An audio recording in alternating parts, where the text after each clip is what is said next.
폭락, 예. 폭락에 대한 이야기 한번 해보고 아, 싶은데 그럼요. 코로나 때 한번 폭락이 크게 있었잖아요. 예. 조만간에 막 폭락이 오고 막 어떤 분들은 뭐 막 무슨 뭐 2023년에 뭐라 그러더라? 트리플 버블인가 막 이런 예. 거 얘기하고 막 예. 엄청난 그런 용어들을 쓰시더라고요. 그런 의견에 대해서는 좀 어떻게 보세요? 폭락을 사실은 우리가 폭락을 겪어봤죠. 최근에 가까운 이제 코로나 폭락을 겪어봤는데 사실은 우리가 경험해봤지만 폭락이 굉장히 일시적이잖아요.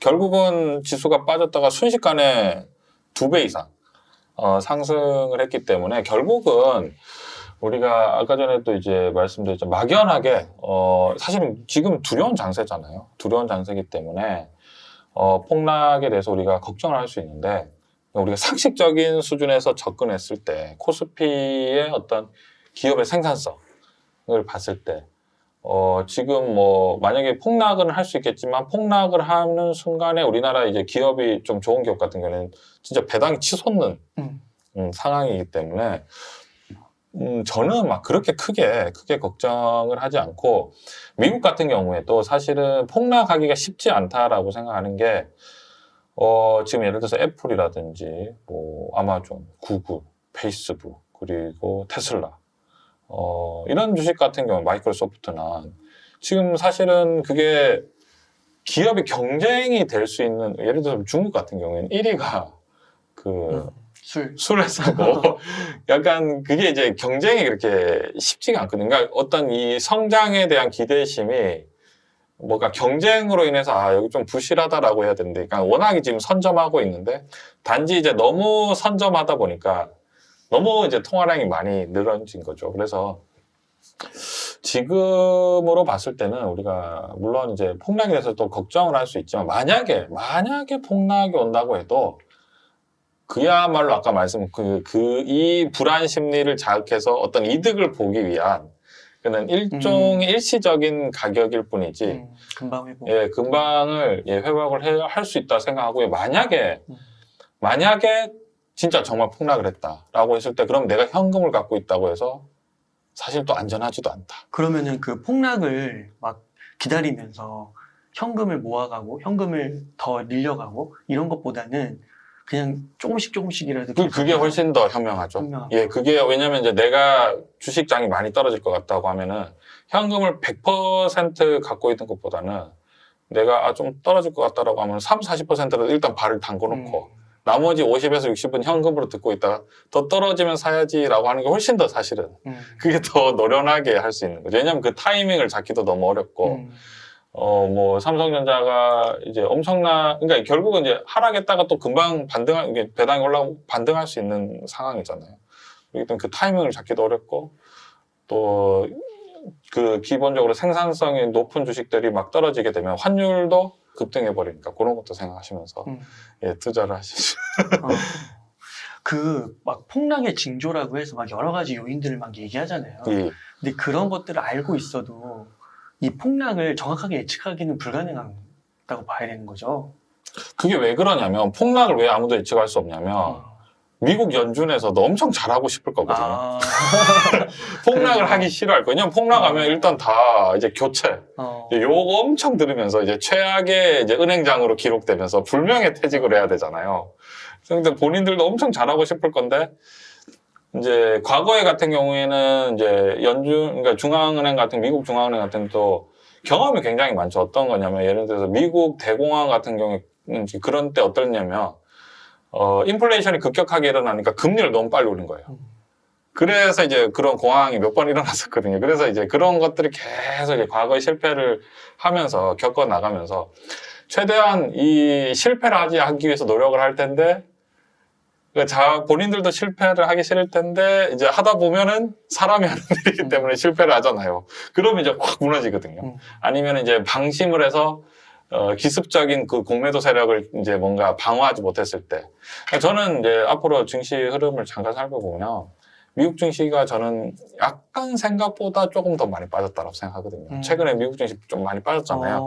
그래서 제가 봤을 때 곧 연준이 금리를 조금 올해 원래 4번, 5번 하려고 했는데 2번만 해볼까요? 라든지 이제 조금 시장에 약간 또 이제 너무 겁먹지 마라는 시그널을 또 보내고 또 이제 다시 이제 미국 주식이 크게 상승하려고 하면은 이렇게 하면 안 되는데요. 또 이렇게 말할 것 같고 약간 그런 느낌. 그 폭락 있잖아요. 그거 뭐 징조 같은 거 아까 알 수 없다고 하셨잖아요. 뭐 연준이 그걸 알았다면은 진짜 폭락을 일으키겠네 이렇게 얘기해 주긴 하셨는데 그러면 혹시 막 대폭락의 징조 같은 거, 신호 이런 거에 대해서는 따로 생각은 안 하시고 근데 과거에도 계속 그거에 대해서 이제 우리가 과거에 사례가 있잖아요. 미국 대공황이라든지 어떤 수많은 폭락을 봤을 때 그 과정을 과연 이거를 가지고 예측을 할 수 있느냐라고 하면 근데 그때 보면 너무 재밌는 게 당대 최고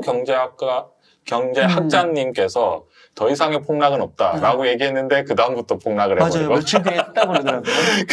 그게 왜 그러냐면 결국은 그거를 전부 다 잘 이끌고 가고 싶은데 이렇게 잘 이끌어지지 않는 거거든요.